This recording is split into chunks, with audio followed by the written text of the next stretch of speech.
120 സങ്കീർത്തനം 1-ാമത്തെ വാക്യം. 120 സങ്കീർത്തനം 1-ാമത്തെ വാക്യം. എന്റെ കഷ്ടതയിൽ ഞാൻ യഹോവയോട് നിലവിളിച്ചു, അവൻ എനിക്ക് ഉത്തരമരുളുകയും ചെയ്തു. ആമേൻ.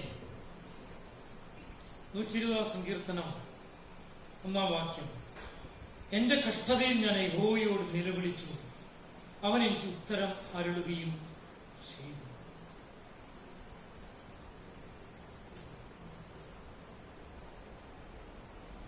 മനുഷ്യ ജീവിതത്തിൽ കഷ്ടത എന്ന് പറയുന്നത് എപ്പോഴും ഉണ്ടാകാൻ സാധ്യതയുള്ള ഒന്നാണ്.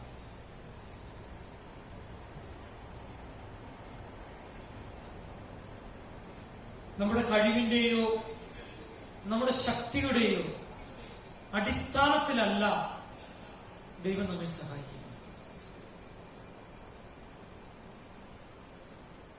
പലപ്പോഴും നമ്മുടെ കഴിവുകളിലുള്ള നമ്മുടെ അമിതമായ ആത്മവിശ്വാസം, കൃപാവരങ്ങളിലുള്ള നമ്മുടെ അതിരുകടന്ന ആത്മവിശ്വാസം പല ക്രിസ്ത്യാനികളെയും തളർത്താറുണ്ട്, ദൈവസന്നിധിയിൽ നിന്ന് അകറ്റാറുണ്ട്.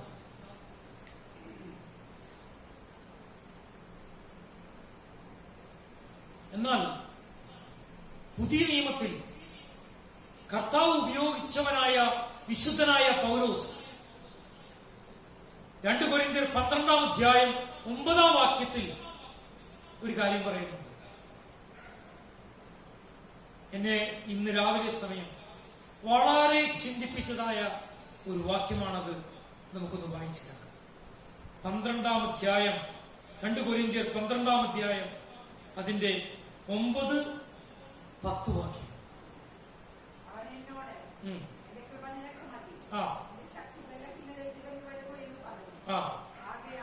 ആകയാൽ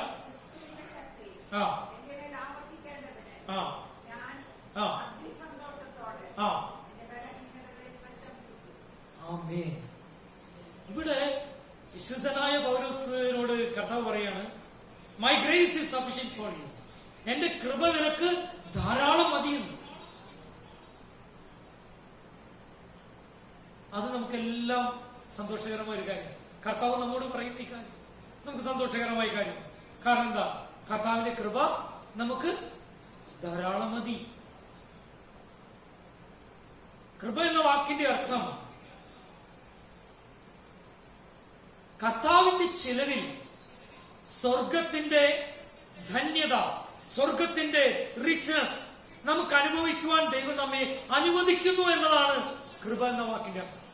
ഒരിക്കൽ കൂടെ പറയാം, സ്വർഗത്തിൽ ധന്യമായിരിക്കുന്ന എല്ലാ അവസ്ഥകളും യേശു ക്രിസ്തുവിന്റെ വിലയേറിയ ചിലവിൽ നമുക്ക് അനുഭവയോഗ്യമാകുന്നതാണ് കൃപ എന്ന വാക്കിന്റെ അർത്ഥം. എന്നാൽ ഇവിടെ എന്നെ അത്ഭുതപ്പെടുത്തുന്ന ഒരു കാര്യം, വിശുദ്ധനായ പൗലോസിനോട് ഒരു ചോദ്യം ചോദിക്കാൻ ഞാൻ ആഗ്രഹിക്കുകയാണ്. എനിക്ക് എന്റെ ബലഹീനതയിൽ പ്രശംസിക്കാൻ ആഗ്രഹമുണ്ട്. എനിക്കെന്റെ പാപ സാഹചര്യത്തിൽ തളർന്നു പോകുന്ന അനുഭവത്തിൽ പ്രശംസിക്കാൻ എനിക്ക് മടിയാണ്. പിന്നെ എന്തുകൊണ്ടാണ് പൗലോസേ അങ്ങ് പറയുന്നത് എന്റെ ബലഹീനതയിൽ ഞാൻ എന്ത് ചെയ്യുന്നു? പ്രശംസിക്കുന്നു. ഇംഗ്ലീഷിൽ പറയാണ്, I will boast in my weakness. ഞാൻ എന്റെ ബലഹീനതയിൽ പ്രശംസിക്കുന്നു. നമ്മളെല്ലാം ബലഹീനരായ വ്യക്തിയാണ്. നമ്മൾ ബലവാന്മാരൊന്നുമല്ല. പാപ സാഹചര്യം നിലനിൽക്കുന്ന ഒരു ലോകത്തും പാപ സാഹചര്യത്തിന് അധീനമാകുന്ന ഒരു ശരീരത്തിലും നാം ആയിരിക്കുമ്പോൾ നമ്മുടെ ആത്മാവിലും നമ്മുടെ മനസ്സിലും നമ്മുടെ ശരീരത്തിലും പാപത്തിന്റെ കന്മഷം വരുവാനുള്ള സാധ്യത വളരെ അധികമാണ്. ഇതൊരു യാഥാർത്ഥ്യമാണ്. പ്രവൃത്തി കൊണ്ടൊന്നും ചെയ്തില്ലെങ്കിലും നമ്മുടെ ചിന്തകളിൽ കടന്നുകൂടാൻ കഴിയുന്ന പാപത്തിന്റെ അളവ് വളരെ അധികമാണ്. ഇവിടെയാണ് പൗലോസ് പറഞ്ഞ ഈ വാക്യത്തിന്റെ പ്രസക്തിയിരിക്കുന്നത്. ഞാൻ എന്റെ ബലഹീനതയിൽ പ്രശംസിക്കുന്നു. കാരണം എന്റെ ബലഹീനതയിൽ ദൈവത്തിന്റെ ശക്തി വെളിപ്പെട്ടു വരും. Price the Lord. പഴയ നിയമ ഭക്തന്മാരെ ചിന്തിച്ചു നോക്കിയേ. ഒന്ന് മോശ. മോശയോട് ചോദിച്ചാൽ അന്ന് കാലഘട്ടത്തിൽ ഫറോ എന്ന് പറയുന്നത് ലോകത്തിലെ രാജാക്കന്മാരിൽ പ്രഥമഗണനീയനായിരിക്കുന്ന സാമ്രാജ്യത്തിന്റെ ഉടമയായി. ഈജിപ്തിലെ പിരമിഡുകൾ, അവിടുത്തെ പാലസ്, അവിടെ രൂപപ്പെട്ടു വന്ന മാർഷ്യൽ ആർട്സ് ആയോധന കലകൾ, അവിടെ രൂപപ്പെട്ടു വന്ന യൂണിവേഴ്സിറ്റികൾ, ആ കാലഘട്ടത്തിലെ യൂണിവേഴ്സിറ്റികൾ എല്ലാം നോക്കിയാൽ ലോകത്തിന് ഒരു തിലകക്കുറി ചാർത്തിയിരിക്കുന്ന ഒരു സ്ഥലമത്രേ ഈജിപ്ത്. ഫറവോയുടെ ആധിപത്യം എന്ന് പറയുന്നത് ലോകത്തിന് അസൂയ ഉളവാക്കിയിരുന്ന ഒരു രാജ്യത്വമായി. മോശ പഠിച്ചതും വളർന്നതും ആയോധനകല അഭ്യസിച്ചതും ഒരു തികഞ്ഞ പുരുഷത്വം ലഭിച്ചതും എവിടെ വെച്ച? ആ കൊട്ടാരത്തിൽ വെച്ച. എന്നാൽ ദൈവത്തിന് ഹിതമെന്തെന്ന് തന്റെ അമ്മയിൽ നിന്ന്, തന്റെ സഹോദരിയിൽ നിന്ന്, തന്റെ ചേട്ടനിൽ നിന്ന്, തന്റെ അപ്പനിൽ നിന്ന്, കഷ്ടമനുഭവിക്കുന്ന ജനത്തിൽ നിന്ന് അവന് മനസ്സിലായി. അതുകൊണ്ട് അവന്റെ ഇഷ്ടപ്രകാരം അവൻ ചിലത് ചെയ്യുവാൻ ആഗ്രഹിച്ചു. പക്ഷെ എന്തുണ്ടായി ഫലം? നമ്മുടെ വഴികളല്ല ദൈവത്തിന്റെ വഴി. ദൈവത്തിന്റെ വഴി എന്ന് പറയുന്നത് മാനുഷ്യമായി കൊന്നൊടുക്കുന്നതോ ഇല്ലായ്മ ചെയ്യുന്നതോ മിണ്ടാതാക്കുന്നതോ അല്ല, മറിച്ച് ദൈവത്തിന്റെ ആയുധം എന്ന് പറയുന്നത് സ്വർഗത്തിലെ ദൈവത്തിന്റെ അധികാരത്തിന്റെ ആയുധം. അതുകൊണ്ട് മോശയെ ഒന്ന് വീണ്ടും കർത്താവിന് ഹിതപ്രകാരം വാർക്കണമെന്ന്, മോൾഡ് ചെയ്യണമെന്ന് ദൈവത്തിന് ആഗ്രഹമുണ്ട്. അതുകൊണ്ട് മോശ തന്റെ വഴികളിൽ പരാജയപ്പെട്ട് എങ്ങോട്ടോടിപ്പോയി? എവിടേക്ക്? മിഥിയാനിലേക്ക് ഓടിപ്പോയി. അവിടെ ക്ഷീണിച്ചവശനായി ജത്രോയുടെ ആടുകളെ നോക്കി മരുഭൂമിയിൽ അലഞ്ഞു തിരിയുമ്പോൾ അവന്റെ കഷ്ടപ്പാടിന്റെ നാളുകളിൽ അവനെ മറക്കാത്ത, അവന്റെ വിളിയെ മറക്കാത്ത അനന്യനായ ദൈവം, മാറ്റമില്ലാത്ത ദൈവം അവനെ ആ മരുഭൂമിയിൽ വെച്ച് വീണ്ടും വിളിച്ചു. അവന്റെ മേലൊരു വിളിയുണ്ടായതുകൊണ്ട് അവന്റെ മാതാപിതാക്കൾ അവനെ 3 മാസക്കാലം സൂക്ഷിച്ചത്. മിണ്ടാതെ ഒരു ആൺകുട്ടിക്ക് 3 മാസത്തിനപ്പുറം ജീവിക്കാൻ പറ്റുമോ? ആൺകുട്ടികളാണെങ്കിൽ ഒച്ചയ്ക്ക് കരയും, വിശക്കുമ്പോൾ കരയും, അമ്മയെ കാണാതിരിക്കുമ്പോൾ കരയും, പല വിധത്തിലും കരയും. അവന്റെ ശബ്ദം നാൾക്ക് നാൾ വർദ്ധിച്ചു വരും. ഒരു കുഞ്ഞിന്റെ കരച്ചിൽ ആ വീട്ടിൽ നിന്ന് പുറത്തു വരുന്നത് കേൾക്കാതിരിക്കാൻ അവർക്കാകാത്തത് കൊണ്ട് 3 മാസം കഴിഞ്ഞപ്പോൾ ഒരു ഞാങ്ങണ പെട്ടകമുണ്ടായി കീല് തേച്ച് വെള്ളത്തിലേക്ക് എറിയുവാനിടയായി. ഫറവോയുടെ കൽപ്പന തന്നെയാണ് അവർ പാലിച്ചെന്ന് പറയാം. പക്ഷെ ഒരു വ്യത്യാസമുണ്ട്. ഫറവോ എന്താ പറഞ്ഞത്? ഫറവോ പറഞ്ഞു, ആൺകുട്ടികളെ മുഴുവൻ എവിടേക്ക് വലിച്ചെറിയണം? നൈൽ നദിയിൽ വെള്ളത്തിലേക്ക് വലിച്ചെറിയണം. 3 മാസം വെള്ളത്തിൽ വലിച്ചെറിയാതെ സൂക്ഷിച്ചെങ്കിലും പിന്നെ അവർ വലിച്ചെറിയാൻ നിർബന്ധിതരായി. പക്ഷെ വലിച്ചെറിഞ്ഞപ്പോൾ വെറുതെ വെള്ളത്തിലേക്ക് വലിച്ചെറിയല്ല, ഒരു ഞാങ്ങണപ്പെട്ടകമുണ്ടായി. വിശ്വാസത്തിന്റെ ഞാങ്ങണപ്പെട്ടകത്തിൽ അവരെ ആ നൈൽ നദിയിലേക്ക് വലിച്ചെറിഞ്ഞു. കേട്ടോ? ഒരു തവളയെ കണ്ട പാമ്പ് അതിനെ കൊത്താൻ വരും. അങ്ങനെയാണെങ്കിൽ ചുമന്ന് തുടുത്തതായിരിക്കുന്ന മോശക്കുഞ്ഞ് ആ ഞാങ്ങണ പെട്ടകത്തിൽ ആ നൈൽ നദിയിൽ, നീല നദിയിൽ ആഴക്കയങ്ങളുള്ള തിമിംഗലങ്ങളുള്ള ആഴക്കടലിൽ മുതലകളുള്ള വിഷസർപ്പങ്ങളുള്ള ആ സ്ഥലത്ത് ചെന്നുപെട്ടപ്പോൾ സ്വർഗത്തിൽ ദൈവത്തിന്റെ കരുതൽ. നമ്മെ മറക്കാത്തൊരു ദൈവം ഇവിടെ വന്നിട്ടുണ്ട്. നമ്മുടെ കരച്ചിൽ കാണുന്ന ദൈവം ഇവിടെ വന്നിട്ടുണ്ട്. നമ്മുടെ ബലഹീനതകൾ അറിയുന്ന ഒരു ദൈവം ഇവിടെ വന്നിട്ടുണ്ട്. എത്രയുടെ ആടുകളെ മേയ്ക്കാൻ നടന്നപ്പോൾ തന്റെ സംസാരമേ തെറ്റിപ്പോയി. പേടിച്ചിട്ടാണ് ഈ പലരും പറയാറുണ്ട്, വിക്ക് വരുന്നതിന്റെ കാരണം എന്താണെന്നറിയാമോ? ഡോക്ടർമാരോട് ചോദിച്ചറിയാൻ പറ്റും എന്താ? ഭയം. കൊച്ചു കുഞ്ഞു ചിലപ്പോൾ ചില സാഹചര്യത്തിൽ ഭയം വന്നപ്പോൾ ആരംഭിച്ചതായിരിക്കും വിക്ക്. ചിലരത് ലൈഫ് ലോങ് ആയിട്ട് കണ്ടിന്യൂ ചെയ്യും. അങ്ങനെ കണ്ടിന്യൂ ചെയ്ത ഒരു മുഖ്യമന്ത്രി നമുക്കുണ്ടായിരുന്നു. അദ്ദേഹത്തിന് പേരറിയാമോ? EMS നമ്പൂതിരിപ്പാട്. കഴിഞ്ഞ ദിവസം ഒരാൾ എന്നോട് പറഞ്ഞു, സംസാരിക്കാൻ മാത്രമേ വിക്കുണ്ടായിരുന്നുള്ളൂ, പ്രവർത്തിക്കാനും ഉത്സാഹിയായ കാര്യത്തിൽ ഒട്ടും വിക്കില്ലാത്ത മനുഷ്യനായിരുന്നു.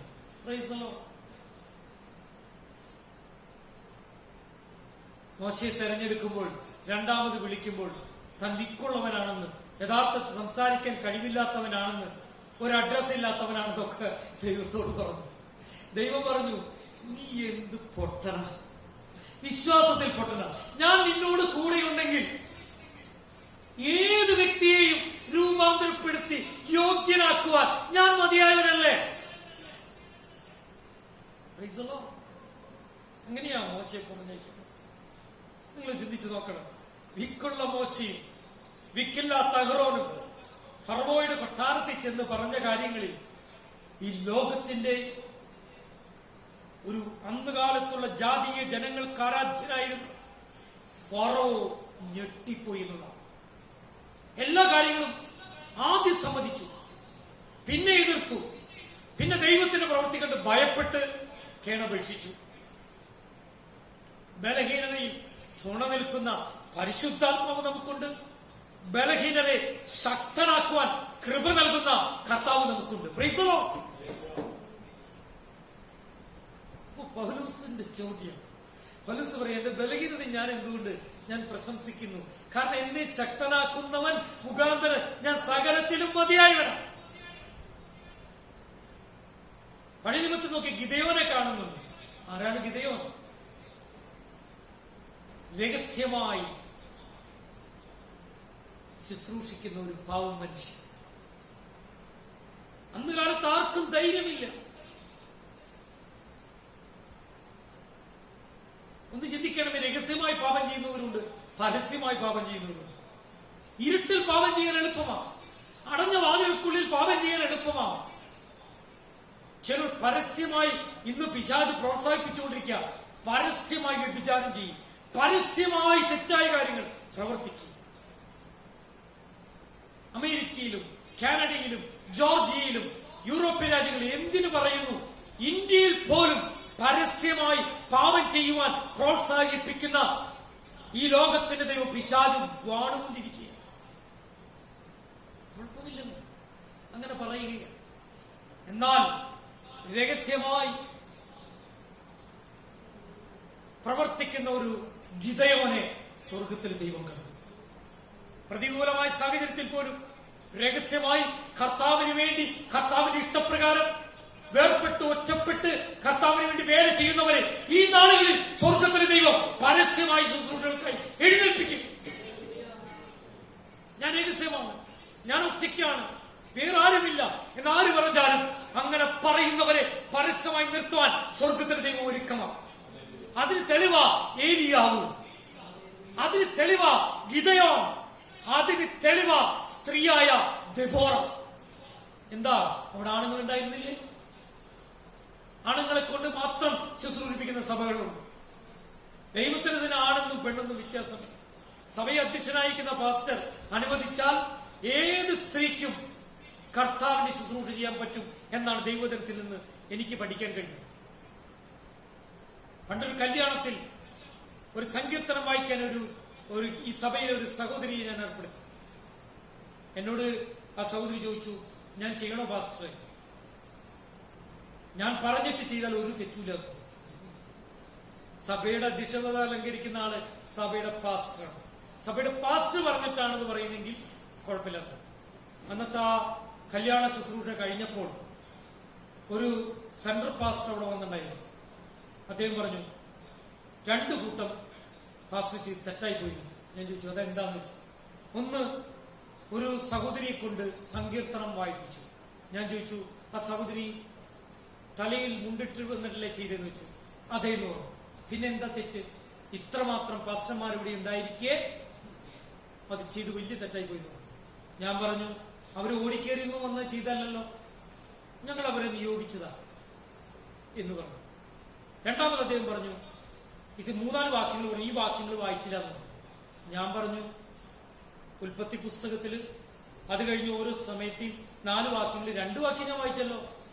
4 വാക്യം വായിക്കണമെന്ന് വല്ല നിർബന്ധവും ബൈബിളിൽ എഴുതി വെച്ചിട്ടുണ്ടോ എന്ന് ചോദിച്ചു. അതോ ബൈബിൾ കോളേജിലെ തളക്കം കൊണ്ട് നിങ്ങൾ പറയുന്നതാണോ എന്ന് ചോദിച്ചു. അദ്ദേഹം കുറച്ചു നേരം മിണ്ടാണ്ടല്ലോ.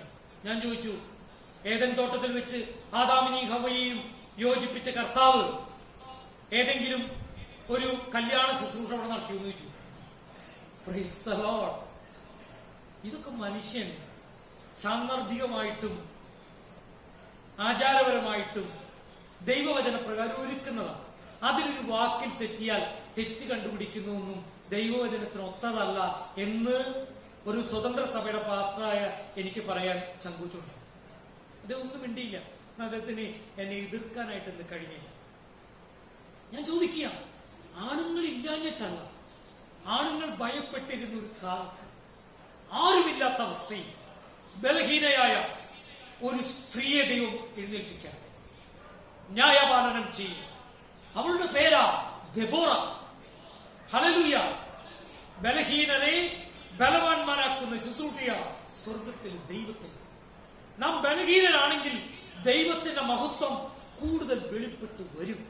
ആമേൻ. നാം ബലഹീനരാണ്, നാം കുറവുള്ളവരാണ്.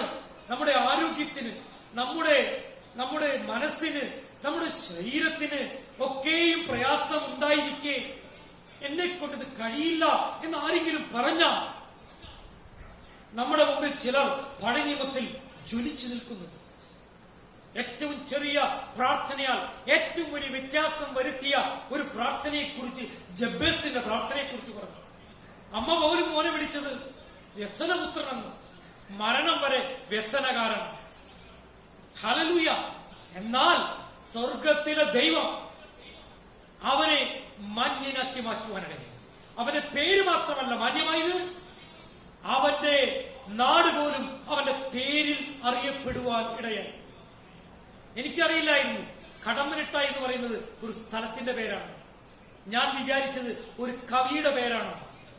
എനിക്കറിയില്ലായിരുന്നു തകഴി എന്ന് പറയുന്നത് ആലപ്പുഴയ്ക്ക് അടുത്തുള്ള ഒരു സ്ഥലമാണ്. ഞാൻ എന്നാൽ തകഴി ശിവശങ്കരപ്പിള്ളയുടെ പ്രാധാന്യം കൊണ്ടാണ് ആ സ്ഥലം ഉണ്ടായതെന്ന് പിന്നീട് അദ്ദേഹത്തിന്റെ വീട്ടിൽ ഞാൻ ചെന്ന് പോയി കണ്ടപ്പോൾ എനിക്ക് മനസ്സിലായി.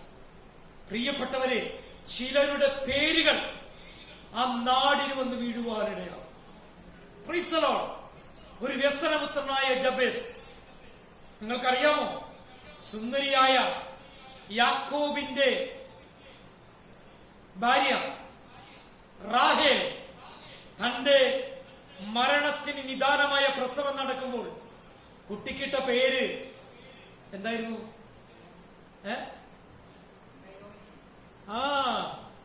പക്ഷേ യാക്കോബ പേരിടാൻ തയ്യാറായോ? യാക്കോബ് വിളിച്ച് ബെന്യാമിൻ എന്ന. Price the Lord. ഭയപ്പെട്ടിരിക്കുമ്പോൾ നമ്മൾ ഇന്ന് വാക്കുകളുണ്ട്.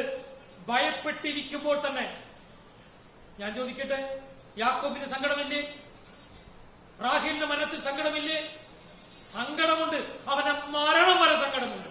പക്ഷേ അവന്റെ വിശ്വാസം ആ സങ്കടത്തെയും അതിജീവിക്കുന്നതാണ്. Praise the lord. സാഹചര്യങ്ങൾക്ക് അതീതമായ അത്ഭുതകരമായ ദൈവകൃപ നമ്മുടെ മേൽ വ്യാപരിക്കും. ഞാൻ പറഞ്ഞു വരുന്നത്, പഴയ നിയമത്തിൽ പല വ്യക്തികളും ബലഹീനരായിരുന്നു, കുറവുള്ളവരായിരുന്നു. പക്ഷേ അവർ ആ ബലഹീനതയിൽ ദൈവത്തിനെ ആശ്രയിച്ചു. ബലഹീനനായ ഒരു മനുഷ്യന്റെ മുമ്പിൽ ഈ അണ്ടകടാഹങ്ങൾ മുഴുവൻ ഒരു ദിവസം നിലച്ചത് ബലഹീനനായവൻ ബലവാനിൽ മഹത്വം കൽപ്പിച്ചതുകൊണ്ടാണ്. Praise the lord. ഹല്ലേലൂയ. പുതിയ നിയമത്തിൽ നോക്കിയാൽ പൗലോസിനെ കാണാൻ പറ്റും. പൗലോസ് ബലവാനായിരുന്നു. അവന്റെ തരത്തിൽ അധികാരപത്രമൊക്കെ വാങ്ങിച്ചു പോയപ്പോൾ അവൻ യഥാർത്ഥ ബലവാനെ കണ്ടുമുട്ടി. അവനൊരു അന്ധത ബാധിച്ചു. അവന്റെ അകക്കണ്ണിന്റെ അന്ധത തുറന്നു. ചില അന്ധത, ചില ബലഹീനത നമുക്ക് വരുമ്പോഴാ ബലവാനെ കാണുന്ന ആ ബലമുള്ള അകക്കണ്ണുകൾ തുറന്നു വരിക. ഞാൻ എന്റെ കഷ്ടങ്ങളെ പ്രശംസിക്കുന്നു. ഞാൻ കഷ്ടങ്ങളായത് നന്നായി എന്ന് സങ്കീർത്തനക്കാരൻ പറയുന്നത് വെറുതെയാണ്. പിന്നീട് അങ്ങോട്ട് കാണുന്ന പൗലോസ് എന്ന് പറയുന്നത് അത്ഭുതവാനായ വ്യക്തിയാണ്. തിരിഞ്ഞു നോക്കേണ്ടി വന്നിട്ടില്ല. പ്രായാധിക്യത്തിൽ വിശ്വാസം ക്ഷീണിച്ചു പോകാത്ത ഒരു മനുഷ്യൻ. ജെറുസലമിൽ കാത്തിരിക്കുന്നത് എന്റെ മരണമാണെങ്കിലും നിങ്ങളുടെ കരച്ചിലിന് എന്റെ യാത്രയെ തടുക്കാൻ കഴിയില്ല എന്ന് പറഞ്ഞവനാ പൗലോസ്.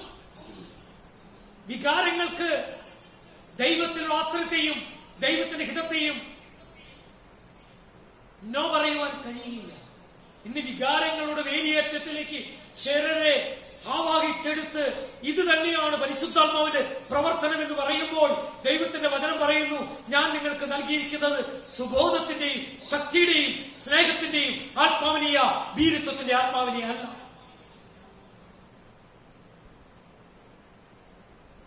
രാവിലെ സമയം ദൈവത്തിന്റെ ആത്മാവ് എന്നെ ഓർമ്മിപ്പിച്ചു. ചിലർ ബലഹീനതയിലായിരിക്കുന്നു, ചില ദുഃഖത്തിലായിരിക്കുന്നു, ചില പ്രയാസത്തിലായിരിക്കുന്നു, ചില ആത്മീയമായ വിഷയത്തിലാണ്. എനിക്ക് വേണ്ടവിധത്തിൽ ശുശ്രൂഷ ചെയ്യാൻ കഴിയുന്നില്ലല്ലോ, ഞാൻ സുവിശേഷം അറിയിച്ചിട്ട് ആൾക്കാർ രൂപാന്തരപ്പെടുന്നില്ലല്ലോ, എന്റെ കുടുംബത്തിൽ പോലും ഞാൻ ശക്തിയില്ലാത്തവനായി തകർന്നു പോയല്ലോ. വേറെ ചിലരുടെ ചിന്ത, എനിക്ക് മാനസികമായി സന്തോഷമില്ലല്ലോ, ഞാൻ കഷ്ടതയായല്ലോ. വേറെ ചിലരുടെ ചിന്ത മരണഭയമാണ്. എന്റെ ശരീരം പണ്ടത്തതുപോലെ വർക്ക് ചെയ്യുന്നില്ലല്ലോ, പണ്ടത്തതുപോലെ കാണാൻ എന്റെ കണ്ണുകൾക്ക് കഴിയുന്നില്ലല്ലോ, എനിക്ക് ബ്ലഡ് സർക്കുലേഷന്റെ കുറവുണ്ടല്ലോ, കോവിഡിന്റെ ആഫ്റ്റർ എഫക്റ്റുകളുണ്ടല്ലോ. ഇതാ പലരും ചിന്ത. എന്നാൽ ദൈവത്തിന്റെ ആത്മാവിനെ ഓർമ്മിപ്പിച്ചു, നിന്റെ ബലഹീനത ദൈവമഹത്വം നിന്നിൽ വെളിപ്പെടുവാൻ തടസ്സമല്ല, മറിച്ച് നിന്റെ ബലഹീനതയും കുറവും ദൈവമഹത്വം നിന്നിൽ വെളിപ്പെടുവാൻ അനുയോജ്യമാണ്, കൂടുതൽ യോഗ്യമാണ്. എത്ര പേരിന്ന് പകൽക്കാലം അത് വിശ്വസിക്കും? അതുകൊണ്ടാ സങ്കീർത്തനക്കാരൻ പറയുന്നത്, ഞാൻ കഷ്ടതയിലായപ്പോൾ ഞാൻ കർത്താവിനോട് എന്ത് ചെയ്തു? എന്താ നമ്മൾ വായിച്ച വാക്യം? 121 സങ്കീർത്തനത്തിന്റെ 120 സങ്കീർത്തനം 1 വാക്യം എന്താ വായിച്ചത്?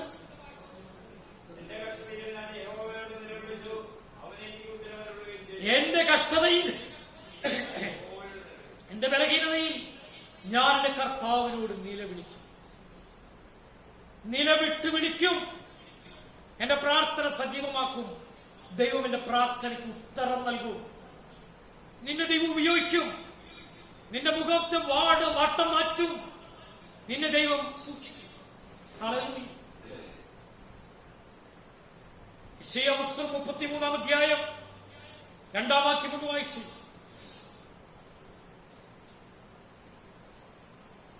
യെശയ്യാവിന്റെ പുസ്തകം 33 അധ്യായം 2 വാക്യം.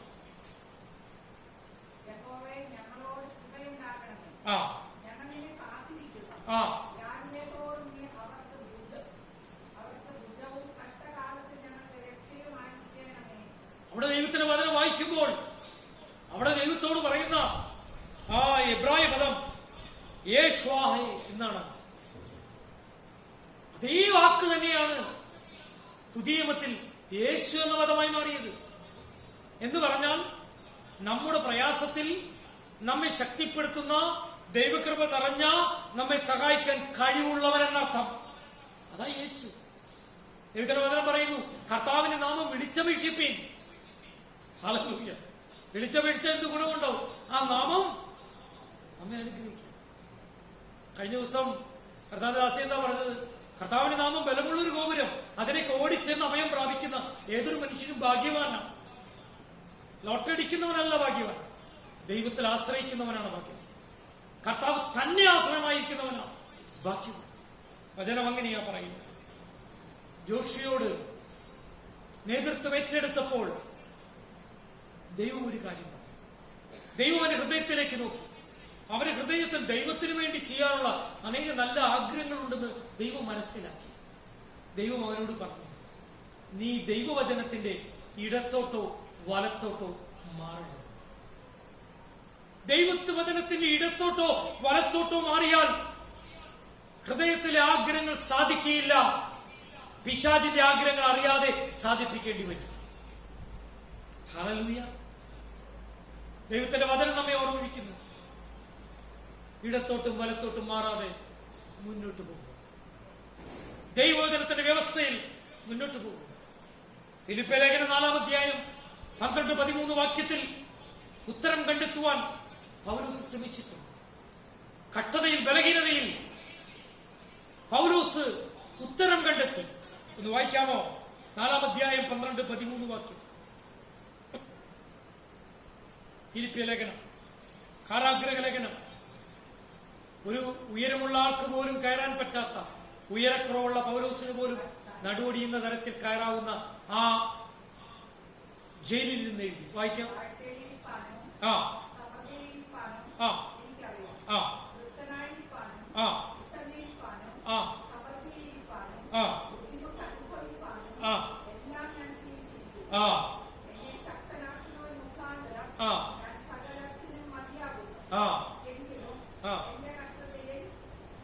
ആ. Price the Lord. ഇവിടെ വിശുദ്ധനായ പൗലോസ് രണ്ട് എക്സ്ട്രീമുകൾ പറയുന്നുണ്ട്. സമൃദ്ധിയിലിരിക്കാനും ദാരിദ്ര്യത്തിലിരിക്കാനും, ബലത്തിലിരിക്കാനും ബലഹീനതയിലിരിക്കാനും. ഞാൻ പരിശീലിച്ചിട്ടുണ്ട്. നമ്മൾ എങ്ങനെ ഈ പരിശീലനം ലഭിക്കുക? ചില ആൾക്കാർക്ക് പറയാണ്, ദാരിദ്ര്യത്തിലിരുന്നാൽ, കഷ്ടത്തിലിരുന്നാൽ, പ്രയാസത്തിലിരുന്നാൽ, പ്രതികൂലത്തിലിരുന്നാൽ അതല്ല നമ്മുടെ ജീവിതത്തിൽ മുഴുവൻ അനുഗ്രഹത്തിന് പുറകെ, അനുഗ്രഹത്തിന് മീതെ അനുഗ്രഹം വരണം എന്ന് പറയുന്ന ശുശ്രൂഷകരുണ്ട്. എന്നാൽ പൗലോസിനെ കോട്ട് ചെയ്തിട്ട് ചില വാക്യങ്ങൾ അടർത്തിയെടുത്തിട്ട് അങ്ങനെ പറയുന്നത്. എന്നാൽ ദൈവത്തിന് എന്താ പറയുന്നത്? ഏത് അവസ്ഥയിലിരിക്കാനും ഞാൻ പരിശീലിച്ചിട്ടുണ്ട്. അങ്ങനെ പരിശീലിച്ചിരിക്കുന്നവര് എനിക്ക് സമൃദ്ധി വരുമ്പോൾ എനിക്കെല്ലാം ചെയ്യാന്നാണോ പൗലോസ് പറഞ്ഞത്? അല്ല, എന്നെ ശക്തനാക്കുന്നത്. അതായത് ബലഹീനതയിലും ശക്തിപ്പെടുത്തുന്ന കർത്താവ്, ബലത്തിലും ശക്തിപ്പെടുത്തുന്ന കർത്താവ്.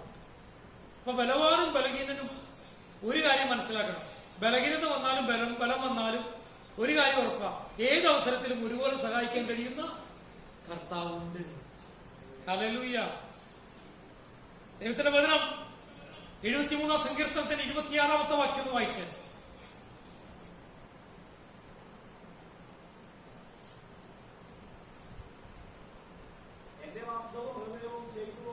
ആ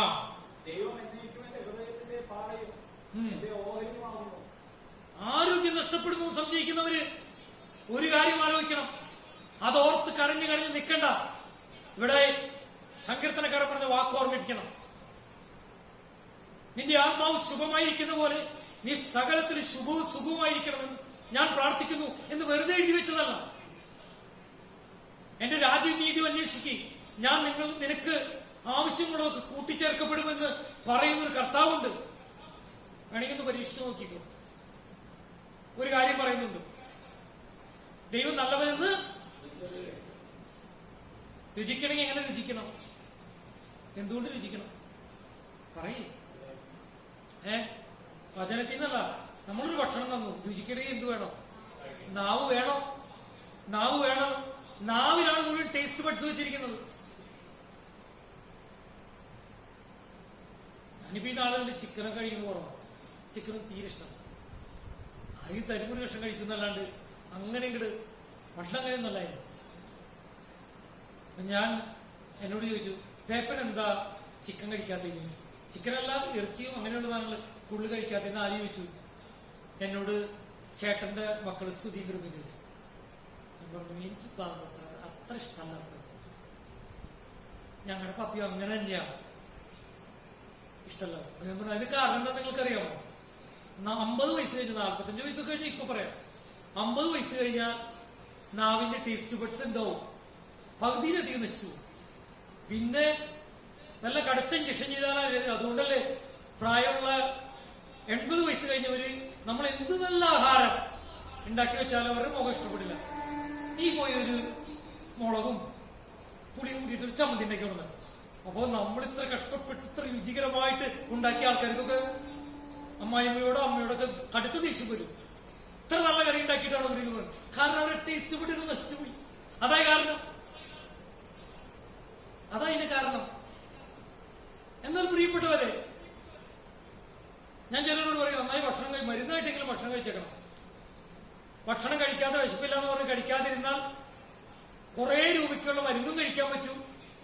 അതുപോലെ തന്നെ അതും നിങ്ങൾക്ക് മടുക്കുമ്പോൾ മറക്കുമ്പോൾ നിങ്ങളുടെ ശരീരത്തിലെ സെല്ലെടുത്തുകൊണ്ട് അവൻ അത്യാവശ്യം ജോലി ചെയ്യാൻ തുടങ്ങും. അപ്പോ എല്ല് മാത്രം കാണാൻ പറ്റും. നമ്മൾ എന്ത് ചെയ്യണം? ഭക്ഷണം കഴിക്കണം. മരുന്ന് മാത്രം കഴിച്ച് ചിരിച്ചാൽ പോരാ, ഭക്ഷണം കഴിക്കുക. ചിലർക്ക് മരുന്ന് മാത്രമേ കഴിക്കുള്ളൂ, ഭക്ഷണം വളരെ കുറവ്. എന്നാൽ ഒരു കാര്യം ഉറപ്പായിട്ട് പറയാം, നമ്മുടെ അവസ്ഥകളെ മാറ്റാൻ കഴിയുന്ന ഒരു ദൈവമുണ്ട്. നമുക്ക് സൗഖ്യം നൽകാൻ കഴിയുന്ന ഒരു ദൈവമുണ്ട്. പ്രായാധിക്യത്തിലും കർത്താവിന്റെ വയൽപ്രദേശത്ത് അധ്വാനിക്കുവാൻ കാലേബിന് ശക്തി കൊടുത്ത ഒരു ദൈവമുണ്ട്. ഹല്ലേലൂയ. അതുകൊണ്ട് എല്ലാത്തിലും ഇല്ലെങ്കിൽ തൃപ്തിയായിരിക്കും നമുക്ക് ആഗ്രഹമുണ്ട്, ഉണ്ടെങ്കിൽ നമ്മൾ കഴിക്കണം. അത് മാത്രമല്ല, ഇതിനൊക്കെ സഹായിക്കാൻ കർത്താവ് ഒരുക്കമാണെന്ന് ദൈവവചനം പറയുന്നു. ഒരു വാക്യം വായിക്കാം, 2 തിമോത്തി 1:7 വാക്യം.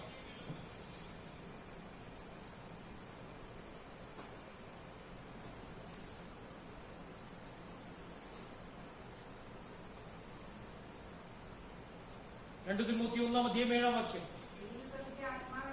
ആ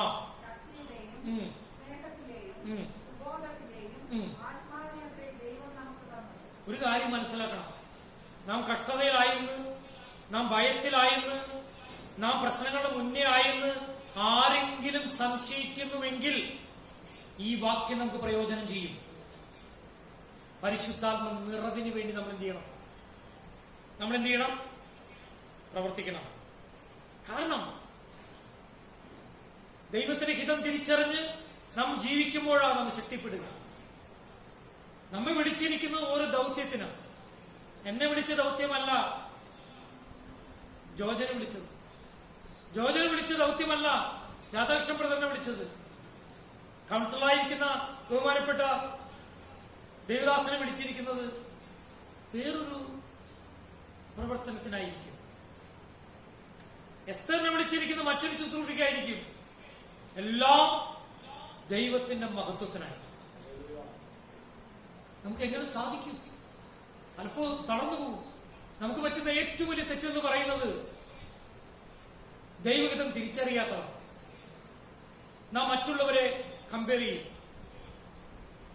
ആള് ഇത്ര നാളുകൊണ്ട് ഇത്ര ശുശ്രൂഷ ചെയ്തു, എന്നെ കൊണ്ട് പറ്റിയിട്ടില്ലല്ലോ, എന്നെയൊക്കെ വിളിച്ചപ്പോ എന്തോ വാക്തത്വം കൊണ്ട് എനിക്കത് ചെയ്യാൻ പറ്റിയില്ലല്ലോ. താരതമ്യം ചെയ്യരുത്. ഓരോരുത്തരെയും ഉപയോഗിക്കുവാൻ ദൈവത്തിന് സാധിക്കും. ഏത് വലിയ അളവിലും ഉപയോഗിക്കാൻ സാധിക്കും. നാം ചെയ്യേണ്ടത് എന്ത്?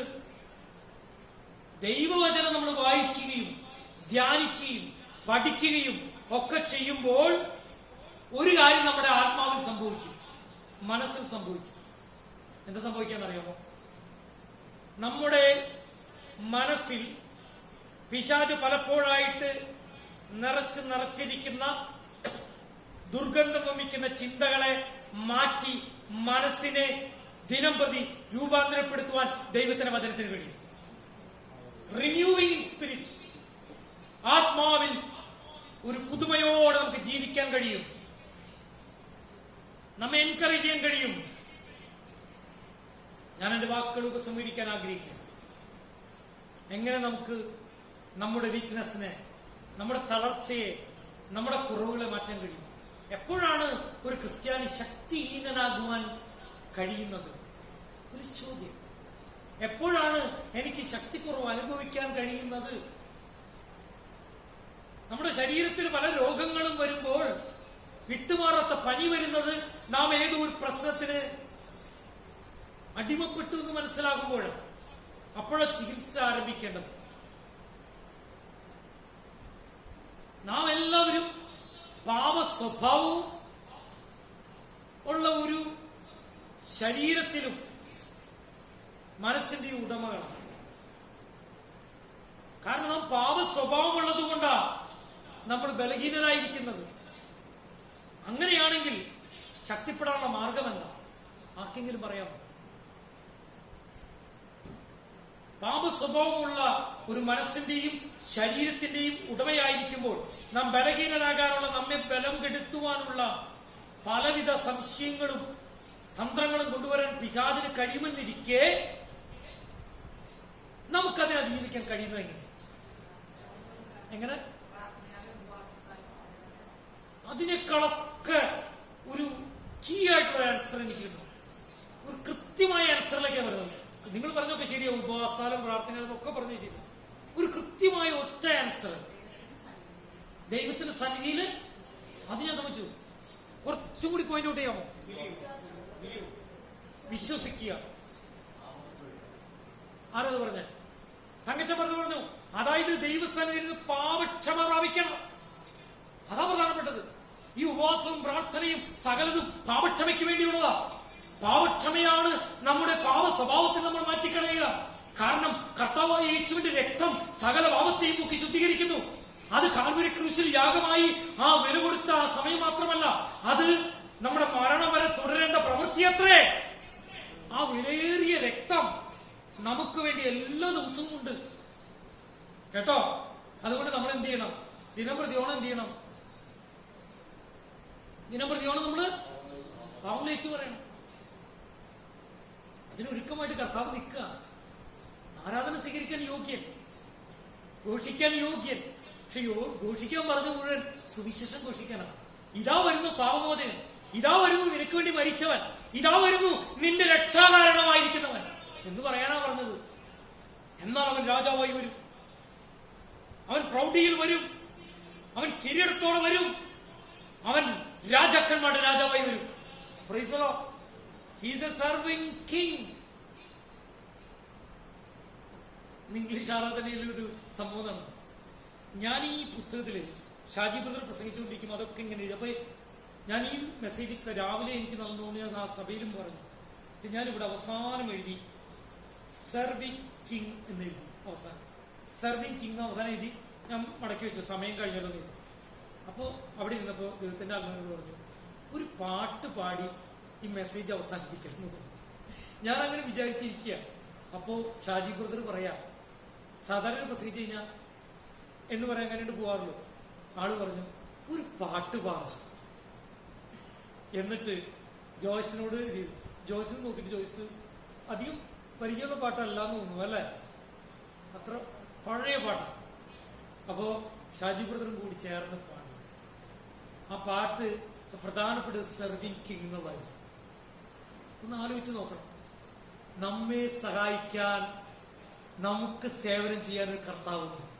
അതിന് പ്രധാനപ്പെട്ട സേവനം, ഇന്നും നടന്നുകൊണ്ടിരിക്കുന്ന സേവനം പാപക്ഷമയും പരിശുദ്ധാത്മാവിന്റെ നിറവുമാണ്. Price the Lord. അതിനുവേണ്ടി നമ്മൾ പ്രാർത്ഥിക്കണം, അതിനുവേണ്ടി നമ്മൾ ദൈവവചനം വായിക്കണം, അതിനുവേണ്ടി നമ്മൾ ദൈവകരങ്ങളിലേക്ക് ഏൽപ്പിച്ചു കൊടുക്കണം. കർത്താവിനെ നാം വിളിച്ചപേക്ഷിക്കണം. അപ്പം നമ്മുടെ ബലഹീനതയ്ക്ക് മാറിക്കും, നമ്മുടെ ശരീരത്തിൽ നിന്ന് മാറിക്കും, നമ്മുടെ മനസ്സിൽ നിന്ന് മാറിക്കും, ആത്മാവിൽ നിന്ന് മാറിക്കും. നമ്മെ ശക്തിയോടെ ഉപയോഗിക്കാൻ ദൈവസഹായം. ആലോചന ഞാൻ പറഞ്ഞു. ഹല്ലേലൂയ, സ്തോത്രം.